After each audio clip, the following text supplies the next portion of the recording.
मुबारक हो। लेकिन ये वाली जो खिसियाहट है ना, चौथा खंबा नोचने की, और ये वहां हो गए, ये अब वो बन गए, अब वो बन जाएंगे, नहीं है, मैं फैक्ट बता रहा हूं। देखिए, तो मैं आईना हूं, दिखाऊंगा दाग चेहरे के, जिससे बुरा लगे वो सामने से हट जाए।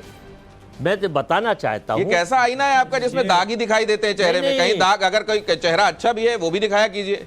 देखिए, फिर मैं दूसरा शेर बोलूंगा। फिर मैं आपको दूसरा शेर बोल रहा हूं कि आईना फैला रहा है खुद फरेबी का भ्रम, और हर किसी से कह रहा है आपसा कोई नहीं। तो मैं ये कह देता हूं, अगर आप कह रहे हैं कि हर किसी से कह रहा है आपसा कोई नहीं, तो मैं ये बताना चाहता हूं कि 400 पार में भी सैफुलिस्ट और पत्रकारों की छवि खराब हुई थी, और कल के जो एग्जिट पोल आए हुए थे और जो रिजल्ट आ जा रहे हैं, इसमें भी पत्रकार मोहम्मद इलियास दो हाथियों की लड़ाई में झुंडों का नाश हो रहा है। यानी पत्रकारों की छवि कहीं ना कहीं चौथा स्तंभ की तरफ क्वेश्चन मार्क लगा। अरे ठीक है, पुन्हाना से मोहम्मद इलियास 30,000 वोट से जीते हैं। मोहम्मद इलियास ने कांग्रेस के लिए पहला खाता खोला, इसके लिए आपको बहुत बधाई है। इसमें जलेबी खा लीजिए, फिर कहीं ऐसा ना हो कि बाद में मौका ना मिले। नहीं, जलेबी बिल्कुल आप खिला रहे हैं तो अभी खाते हैं।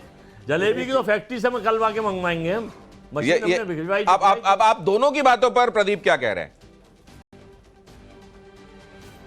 देखिए दिनेश जी, आप भी ग्राउंड पे घूमे थे और आपको भी ग्राउंड की पल्स पता थी। मैंने आपकी भी रिपोर्ट्स देखी, वहां कोई एक तरफा माहौल नहीं था। आज एक बात भी स्पष्ट हो गई है दिनेश जी कि हरियाणा की जनता ये अच्छी तरीके से समझती है कि जलेबी हलवाई की दुकान पर ही बनती है और जलेबी कोई फैक्ट्री में नहीं बनती। और जो नेता की समझ हरियाणा की ऐसी है कि वो ये कहे कि जलेबी फैक्ट्री में बनाओ ना कि हलवाई में, उसको हरियाणा की जनता ने रिजेक्ट कर दिया, क्योंकि उसने कहा कि जिसको इतना ही नहीं पता कि भाई जलेबी हम कहाँ खाते हैं, वो क्या हरियाणा की बात करेगा। बात हुई थी प्रदीप इस पर किसी से, तो उन्होंने कहा, कांग्रेस के नेता वो कह रहे थे कि पहले तो पराठे भी ऐसे ही बना करते थे, अब पैक होके आते हैं जिनको आप गर्म करके खाते हैं ना। चिंता मत कीजिए, जलेबी का भी ये होने वाला है। लेकिन एक बड़ी खबर आ रही है, आकाशदीप मुनि भी हमारे साथ जुड़ गए हैं। आकाशदीप मुनि, बहुत स्वागत है आपका, आपके पास भी आने वाला हूं। बसौली से भारतीय जनता पार्टी के उम्मीदवार जीत गए हैं। बसौली से भारतीय, मतलब 1-1 हो गया, 1-1 हो गया कम से कम नतीजों के हिसाब से।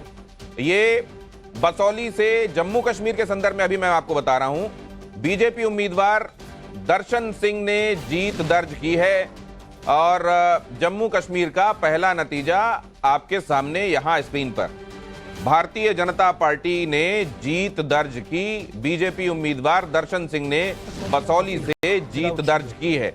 अब जरा आकाशदीप मुनि के पास चलता हूं। आकाशदीप मुनि, ये नतीजे, आपकी टिप्पणी, अब नतीजे भी आने लगे और अब मैं समझता हूं कि रुझानों को भी काफी कंसोलिडेटेड माना जाना चाहिए 5± के हिसाब से। देखिए दिनेश जी, एक कहावत है अंग्रेजी में कि success has many parents, failures are orphans. Specifically ये जो इलेक्शन, जब एग्जिट पोल आए थे तो पवन खेड़ा क्या कह रहे हैं, जरा सुन लीजिए। सीटों का